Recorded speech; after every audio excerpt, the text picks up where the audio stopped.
It's the trending hour of CBS Sports HQ. I'm Chris Hassel, joined in studio by Douzable and Pete Prisco. Pretty big day. Two South Florida boys over here. Big day for South Florida's NFL team, the Miami Dolphins. General Manager Greer meeting the media today, shining some light on the murky situations involving both Jalen Ramsey and Tyreek Hill. He said they won't trade Hill, but here's Greer on Ramsey. At the end of the day, Jalen did not ask for a trade. So we went through the process, and I just felt that after numerous conversations and then talking last week with Jalen and his agent, that it was best to move forward, and it was best interest of the Miami Dolphins and for Jalen Ramsey. Trades come together at all different times. You know, you've seen from before the draft, day of the draft, during the draft. You know, like I think A.J. Brown was during the draft. It happened. You know, when it happens, it'll happen. And, you know, if it doesn't, we'll deal with it then. Okay, so sounds like it's going to happen, but no timetable on the Dolphins trading Ramsey. Lige, started that soundbite. You were shaking your head a little bit. What's up?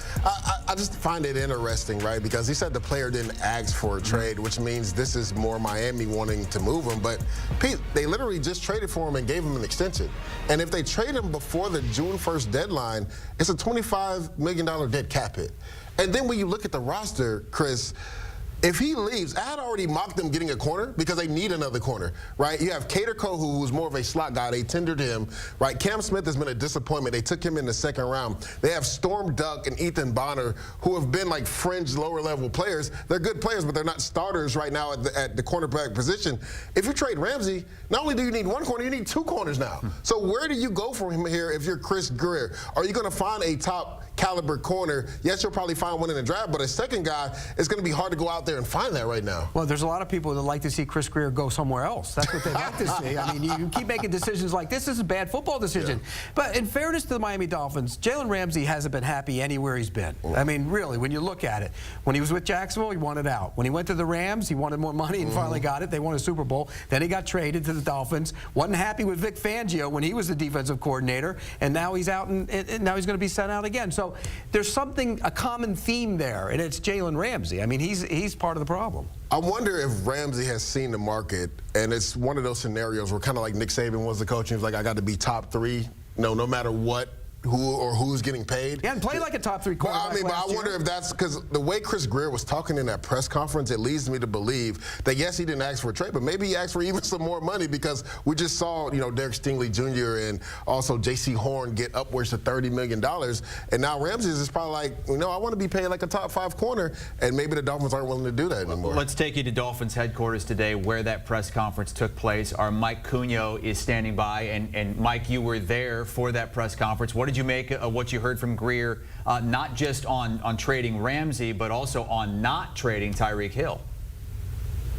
Yeah, it's really interesting on the Jalen Ramsey front, just listening to you guys go back and forth on this and how, you know, he didn't ask for a trade. He didn't ask for a restructure or more money. This is the Dolphins going to them and talking to his agents and representatives and I guess coming to terms with, hey, something isn't working out here. And that's kind of the mystery in the entire situation with Jalen Ramsey. Is he not happy? Is the team not happy with him? That's kind of the big question mark. There seems to be something just missing in this entire equation right now with Jalen Ramsey. But, you know, you talk about what's coming in the draft and all the draft needs they had. As Leger mentioned, they needed another corner. Now they need 2. They have a ton of positions that needs to fill, and this is just another one. So maybe they get something for him that they can add to their laundry list of draft picks they have. I think they have something like 10 picks right now.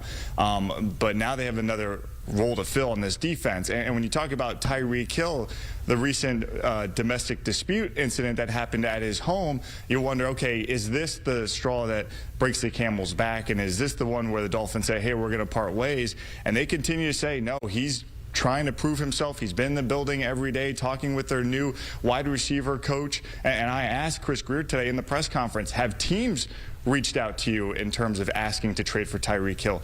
And he said, no, that hasn't happened yet. So they're sticking with Tyreek, but at the same time, looking for a new corner and trying to move Jalen Ramsey. All right, Lige, are you good with them moving forward with Tyreek, or do you think they should look to move him too if they're going to trade Ramsey? I feel like if you're trading Ramsey, Mike talked about it, this team has a lot of needs when you talk about their position groups and other groups that they need to fill via draft or via free agency after the draft. It's almost like Miami's in a rebuild. So my thing is, if you're going to remove Ramsey from the team, I would see what I could get for Tyreek Hill, especially if a team's willing to maybe give you a third-round pick because he has a high cap number. Because just like Ramsey, he got an extension right before the season started as well. So if I'm Miami, I'm looking at all avenues because, again, it looks like this is almost a rebuild for them.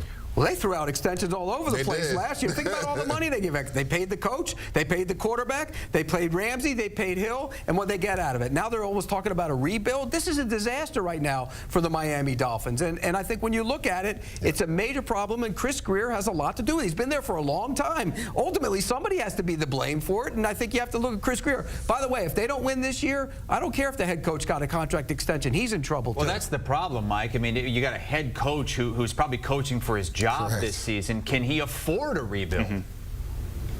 Yeah, let's throw Jalen Waddle in there in terms of the money that was given out last year, too. Look, owner Stephen Ross last year at the end of the season put out a statement saying, hey, we're going to keep Mike McDaniel, we're going to keep Chris Greer, but this is not good enough. They want to win. And in terms of the rebuild, Greer was asked, is this a rebuild considering what they're going through right now and adding the trade of Jalen Ramsey into the mix? And he said no, their goal and expectation in 2025 is to win. But when you look at the way this roster is set up currently compared to where it was just 2 years ago when they went out and got Tyreek, when they went out and got Jalen, you thought this roster was built to win now. That does not look like the case. It looks like a rebuild, but they're not going to call it that. And here's the other part of the problem: discipline. Okay, there's no discipline. When you look at the way they handle that team, it's Camp Country Club. But let's be real. That's what it is. The guys, they come in, they walk out of practice. Maybe I'll practice, maybe I won't. I fine them. They still show up late. What do? I'm still fining them. There's a big issue inside the organization. The structure of the organization is not working from top down, all the way down. There's no discipline. There's no toughness. They're a soft team. They let guys get away with stuff, and ultimately, this is what starts to happen. To that point, I had the pleasure of sitting down with Mike McDaniel at the league meetings just a few weeks ago, and that was the one thing he preached, because I asked him, they really leaned into like that 24-year playoff drought they had going into last season. I said, so Coach, what's the message this year? Because, you know, some unfortunate things happened. Quarterback hurt, a couple other positions got hurt. He said the biggest thing for us this year is accountability. Right? And that's the first time I ever heard him say that. What leads you to believe that guys aren't being held accountable in that locker room. And it's hard to win when it's not a player-led locker room. And when your top players aren't the guys leading the way and doing it correctly. So that's the message he wanted to spread going into this offseason, that guys have to be accountable. We're not putting up with nonsense anymore. That's all well and good. Yeah. And we don't have kids, but those who do have kids, when you start disciplining your kids after letting them go wild for a while, pretty hard to do from what I understand. Mike, you got the NFL draft coming up in 9 days. Dolphins have the 13th overall pick. You heard Lige say, I mean, if you trade Ramsey, now you need to draft a couple of cornerbacks. How much is in flux right now as we get within close to a week now to the draft? Cornerback, defensive lineman, interior offensive lineman, the list goes on and on for the Miami Dolphins. Chris Greer historically has says we draft the best player available on the board. Luckily for them, they have so many needs. The best player available might actually slot into one of those needs for them. And in terms of accountability, the stuff you guys were talking about, I remember talking to Zach Sealer at the end of the season this year. He's one of the leaders, and talking to him about the tough conversations that they were having in the locker room in terms of being accountable and player-led locker room.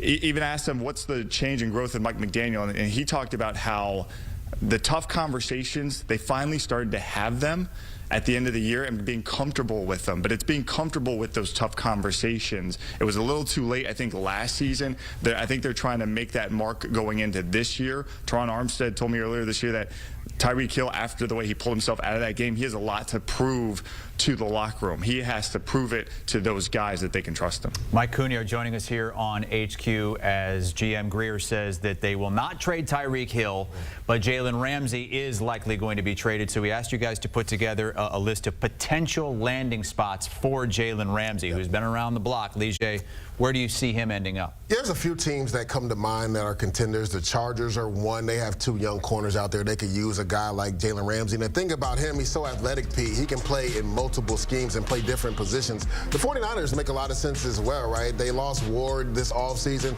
They need an outside corner as well. And then the Buffalo Bills, right? They just did pay Christian Benford, but they're still looking out for a corner opposite of him. They've tried multiple guys there. It just hasn't worked out for them. So Jalen Ramsey now, again, within the division, we don't know how apt, the Dolphins would be to trade him because he would have to see them twice a year. But that's a team that could use a corner as well. Yeah, I don't think they'll trade him in the division. I don't think the Bills are in a position where they bring him in there. I think they have a good group there. They feel good about their team. They got rid of Diggs last year in large part because there was some issues there as well. So I don't think they would be there. I wouldn't agree with you on that one. The other two, I think they're possibilities. Yeah. Although the Chargers do like those young corners that they have there. Yeah. So.